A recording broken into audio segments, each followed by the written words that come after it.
Hey guys, my name is Brianna Johnson and I'm here today to persuade my audience that getting addicted to pain medication is not the way to go.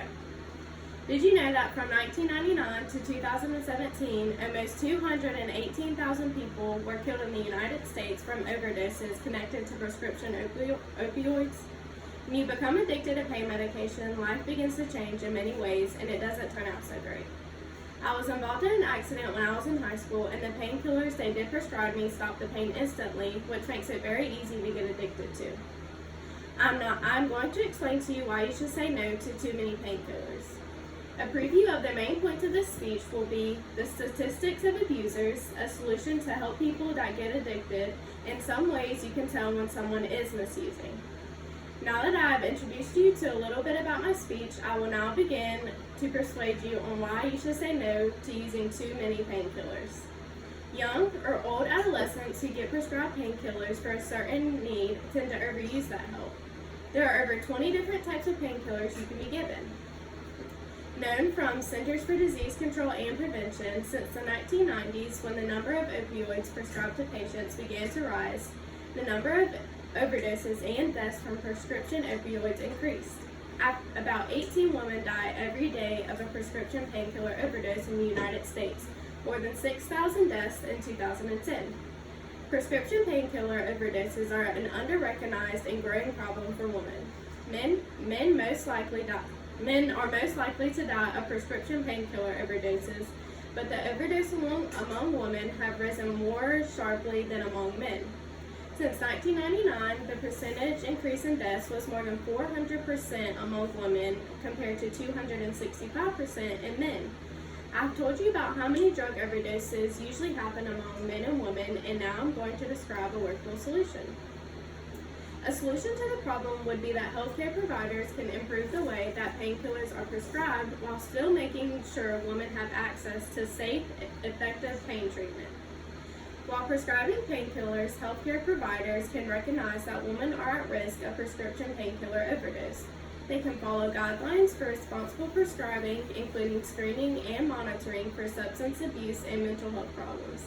They can also use prescription drug monitoring programs to help recognize patients who may be inadequately obtaining or using prescription painkillers and other drugs. The Injury Center promotes efforts to ensure that healthcare providers shadow science-based guidelines for safe and successful prescribing of painkillers.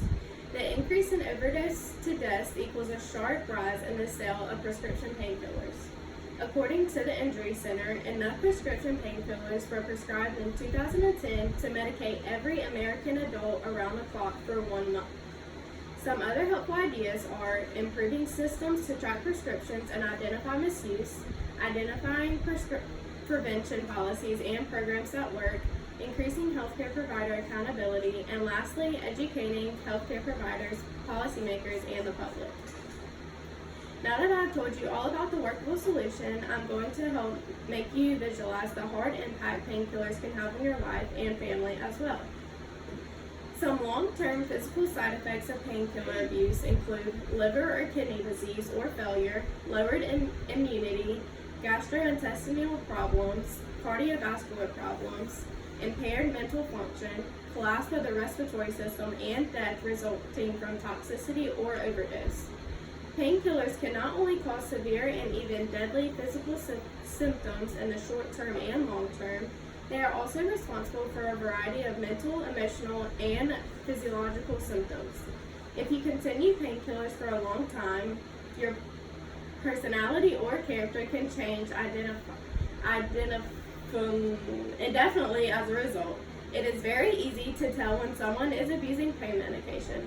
Some of the things that are obvious to notice include dilated pupils, changes, or bloodshot or gazed eyes. Abusers will most often seem drowsy or nod off without even realizing it. Your life changes in many ways, and some of those ways are your money habitat, your social life, your work ethic, and many more.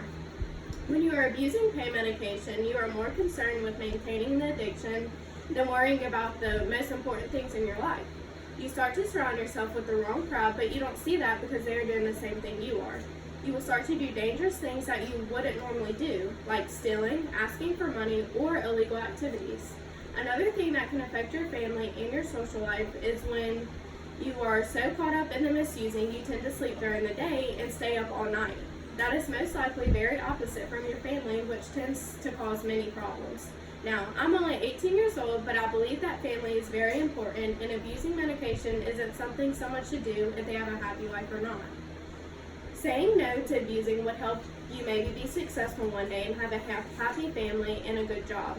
It would help you see the good in life and why God put you here.